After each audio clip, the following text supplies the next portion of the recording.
Hello everybody, I'm here with Protest the Hero, and starting off, I just want to ask you, what's your name and what do you do in the band? My name is Tim. I play guitar in the band, and I grow my beard on the side. I'm getting close to it, I'm close behind you. For someone who may not have heard of Protest the Hero before, what would you say to them to get them to check you out? I don't know, usually people seem to go over the top when they're trying to tell you what a band sounds like. I usually just like to say it's progressive and it's aggressive. So it's loud and heavy, but it's also not straightforward. Progressively aggressive. Yeah, it's good. It's good stuff. So last year you decided to use Indiegogo to fund your newest album. What made you decide to take this direction for the newest material? We were excited that it was a new opportunity. It was something that's kind of been around for the last couple of years, and it seemed like a lot of bands were trying it out. And to us, it just seemed like a new adventure, and it could have failed. It could have been great, but we just wanted to try something new and see what happened. And speaking about that, you asked to raise about $125,000, and you guys actually raised $340,000, almost triple that. Did you expect to get those results? No, definitely. Like, we had to sit down and we did a lot of planning, and we kind of settled at that number of 125 after a lot of going back and forth and stuff like that. And once we got there and surpassed it, it was just one of those things where it's, that was the thing that really did appeal to us about the process, is that 100% it doesn't end.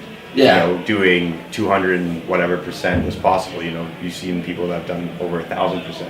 Yeah. And it's just like, being able to surpass your goal, and that was a huge attraction. I've seen people like only raise like nearly enough or barely enough. I've never seen someone raise like triple of what they asked to raise, especially at that high of amount. So it's pretty crazy. So talking about albums, what is your personal favorite that you've done? I guess they all are kind of like a photograph of the band in a certain time frame. So obviously the newest album's always the most relevant to where the band stands, but they each kind of are your children in their own way, and you can't really pick favorites. So. Yeah, you can never pick a favorite. It's like holding the gun to which shot. Yeah, and it's just definitely looking back, like it's definitely representative of where we were as a band and personally and stuff like that. So they kind of each, I invite them in their own. It just progressively gets better and better. So it's not that it gets better. It's just different, and it's a progression, and it's a growth. So it's like each one stands out from the other, I think, and you can't really choose which one's the favorite. Makes sense.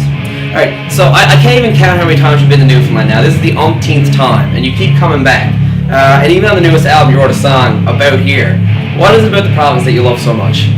I don't know. It was the first time we came here, and we were blown away, and every time it seems to get better. So there's just something about coming to Newfoundland where, even though we're so far from home, we feel like we're honorary Newfoundlanders. So we've got the hospitality, and it's definitely a place where, when shows come through, people make sure to come out because they don't know who's the next band to be coming here. It's true. We don't get a lot of bands coming here often. We definitely put in the time and came here, and we saw that it was crazy that every time the shows were getting better and better. So we wanted to kind of give a thank you to the people for being so cool about, we feel outside of Toronto, this is the second best place for us to play in Canada, if not the world.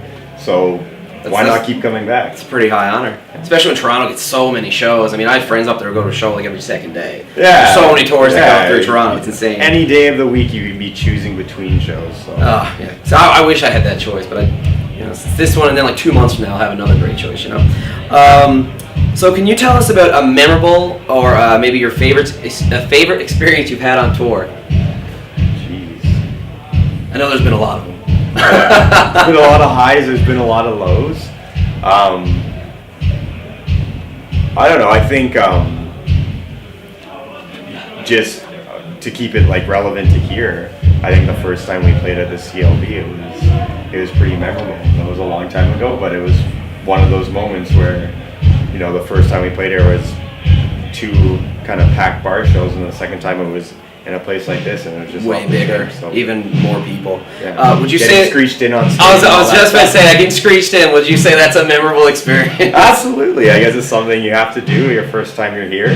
and it's not something you can forget, even though everything's working against you, because after you have a sip of screech, it's downhill. Rockhard always makes sure that anyone who comes through is like, you're getting screeched in. You have no excuse. You wake up in the morning probably feeling terrible, but you do remember it. So. Yeah. What would you say is better, kissing the fish or taking the shot of screech? Yeah, I don't know if the fish is like the shot, and then like the shot is like the chaser. Yeah, it's hard to tell. It's just such a good experience. But it is kind of a good mix, you get rid of one taste with the other. Yeah, like vodka and tonic and fish and screech. Fish and screech. It goes together so well. So, in the past year, you have had a few lineup changes. Would you say that has affected the band at all? Yeah, absolutely. We definitely prided ourselves on being the same group of people for such a long time, and that was something that people would identify and really be surprised by that. But if things change, it's also a good thing, and we wanted to keep doing what we were doing. So as people wanted to pursue other things, we didn't want that to get in the way of us continuing to do what we like to do. So it's kind of like the second. I look at it as the second stage of Protest a Hero. Yeah. But you always have to advance to the next stage, regardless of things in the way. It's a sad thing. It's sad to move on, but it's also something that is going to be different and hopefully for the best. But I'm looking forward to writing with a new drummer and stuff like that. So we never know. It's just like. I think for the longest time I followed you and Silverstein. Like, you guys had like the most consistent lineup, and then they had a change up and you had a change up. I found it weird. It's like similar time frames. I was like, why is this happening to my favorite band? I think what happens, you get to a point when you're a touring and you're doing music for a living where it's like you get to an age where you really start to question it. And some people want the security, which is like I can't frown at that. I'd love to have that, but it's one of those things where it's a balance, and you just gotta if you want to do it, keep making it work for you. But yeah, you do get to that age where it's like you're like, I'm not a teenager anymore. I'm not I don't feel you're like still a rock star. That's the best part. Well, I'm a musician, but yeah, I think you question a lot, and at some point you do grow out of wanting to tour relentlessly like we've been doing. So we're definitely one of the busiest bands in Canada. There's no doubt about it. Yeah, and that's something that we've always done, and we're always going to continue to do. Hopefully, a little less and less as we get older, but we're always going to be playing shows as long as we're a band and touring. So that's an important part of what our band is.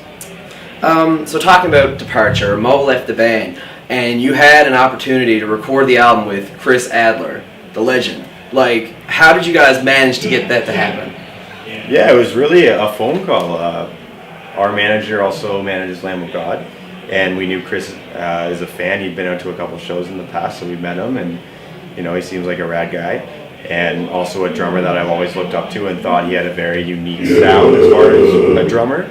And we reached out to him, and he was one of the first people we talked to, and he got back to us and said yes, and it was that easy. I know a lot of people were like, this is insane. I think a lot of people wanted like a full-time thing, especially, Lamb of God kind of taking a break. It would have been interesting. Yeah, a lot of people were like, what? Why isn't Chris out with you guys? Like, well, he has a real band. He has a band, like, we're here. And they're a little he doesn't want to waste his time with a bunch of goofs from Canada. But, no, I think he enjoyed it. It was a pleasure working with him. And, yeah, it was just, we didn't want to rush into making a decision about who the next drummer was going to be. So we figured find someone like that and get a chance to work with someone like that in the meantime. And then we'll sort the rest out later.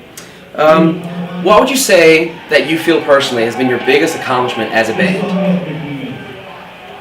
I just think, being able to continue to make music and doing our thing is an accomplishment. There's things that have happened throughout our career that are cool and being recognized for whatever it is, but being able to continue to tour and make a living doing it, I think that's a great accomplishment. You as the guitarist in the band, or one of the two guitarists, what is your favorite song to play live? It's always kind of changing from tour to tour. Most of the songs from the new album, you have to kind of concentrate a little bit more, so they take a little bit more attention and it's less fun. But some stuff like, Blood Meat and Sequoia Throne, it's just like, it is just autopilot, so it's more, you can have a little bit more fun playing instead of like actually concentrating and thinking talking about. When I first got in, you guys actually like blew me, and that was like the album I heard. I was like blown away. The guitar work, like that's what caught me off guard. I never heard anything at the time. Back in '06 or '07, I think it was when I first heard it. Around Okay. yeah, it was around then. I was like, this is crazy.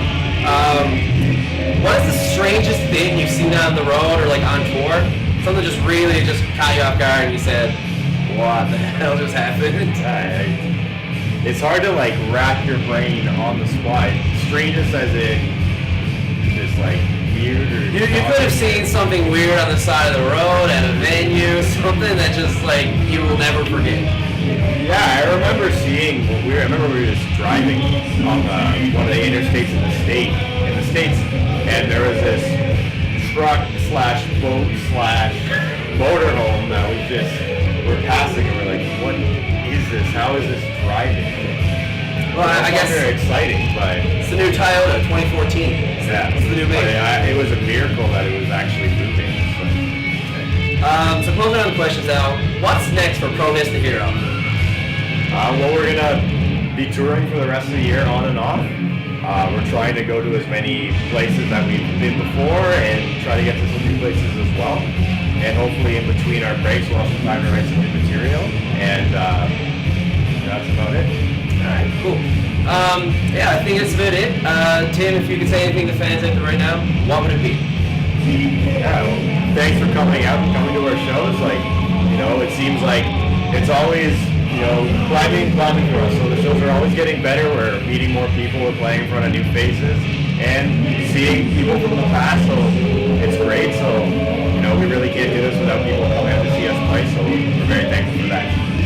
Alright guys, there you have it. Our interview with Tim from Pro Miss the Hero. Make sure you buy the new album and check him out on Facebook and all their other social media. Make sure you have a great day.